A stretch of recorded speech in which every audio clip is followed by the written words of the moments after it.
Bonjour, moi c'est Maria et je travaille comme conseillère depuis 2 ans. Au départ, je ne connaissais rien de la relation client, mais j'ai toujours aimé rendre service. Ici, j'ai découvert un univers que je ne soupçonnais pas.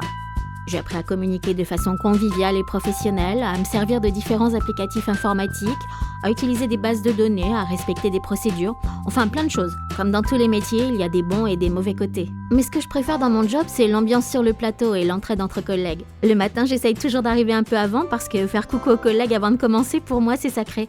Je rencontre des gens de tous les âges et de tous les styles. Ça, c'est Samuel, mon team manager. Il n'est pas là pour rigoler, mais je sais que je peux compter sur lui quand j'en ai besoin.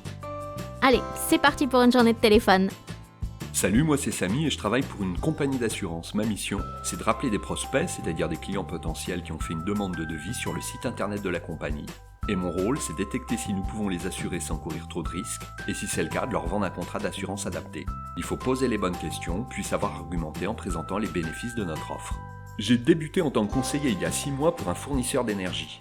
J'ai bien aimé cette activité car j'étais vraiment dans le conseil et que même si le service que je proposais demandait de connaître pas mal de procédures et d'outils, j'avais vraiment l'impression d'être utile aux clients. Et maintenant je fais de la vente en émission d'appel et j'adore ça car la vente c'est un challenge à chaque appel. Ce qui me plaît c'est que je m'ennuie jamais car l'activité change tout le temps. Cette semaine je suis sur des horaires de journée classiques mais la semaine dernière je commençais à 11h et je finissais à 19h. C'est pas mal, ça permet d'avoir du temps la semaine pour faire du sport. Depuis le début de l'année, je travaille pour un opérateur de téléphonie mobile et je renseigne les clients sur leurs factures, je leur explique comment modifier leur abonnement et je leur propose de nouveaux services. C'est pas tous les jours facile, parce que les clients nous appellent parfois pour râler et qu'il faut tenir la cadence. Moi je peux dire sans me vanter qu'avec moi c'est rare qu'ils ne raccrochent pas avec le sourire. Comme je suis ancienne sur l'activité, mon team manager me demande parfois de prendre sous mon aile les tout nouveaux qui viennent juste de finir leur formation d'intégration. Avant de se jeter dans le bain, ils écoutent mes conversations avec les clients et observent ma pratique. Entre les appels, je prends le temps de répondre à leurs questions. J'aime beaucoup partager mes savoir-faire et leur donner mes astuces. Sur mon activité, il y a une équipe qui fait du chat. Quand les clients consultent le site internet de la compagnie, les conseillers de l'équipe chat proposent leur aide. Quand ils en ont besoin, mon team manager me demande de venir les aider en renfort. Ça aussi c'est bien, ça change. Comme je suis pas en permanence sur l'activité chat, je suis moins expert que les collègues qui ne font que du chat. Mais heureusement, Nadia, le team manager, et même mes collègues sont toujours là pour me guider quand j'en ai besoin. Régulièrement, Samuel m'écoute et ensuite nous échangeons sur le déroulement de l'appel qui vient de se passer. C'est l'occasion de faire le point sur mes progrès, de clarifier ce qui doit l'être et de se fixer des objectifs. Je sais que je suis particulièrement douée pour instaurer avec les clients une relation conviviale et pour leur apporter satisfaction. Après, je sais aussi que j'ai tendance à faire durer mes appels et sur ce point, Samuel m'a donné plein de conseils et m'a beaucoup accompagnée. Avant ma prise de poste, j'ai suivi une formation d'intégration de 3 semaines où on nous a tout expliqué. Il a fallu s'accrocher parce qu'il y avait beaucoup de choses, mais le formateur était vraiment super et nous a bien préparés.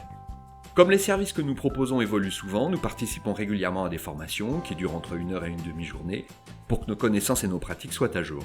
Une fois par mois, notre team manager organise une réunion d'équipe pour faire le bilan de l'activité, nous communiquer des informations importantes ou encore échanger sur nos réussites et nos difficultés.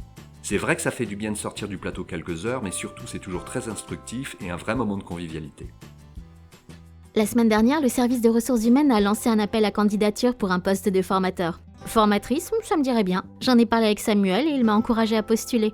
Il m'a rappelé qu'ici, la majorité des encadrants ont commencé par occuper un poste de conseiller. Enfin, il pense que mes qualités relationnelles pourraient faire de moi une bonne formatrice. Même s'il faut que je progresse encore dans ma gestion du temps. Moi, je vais me lancer. On croise les doigts.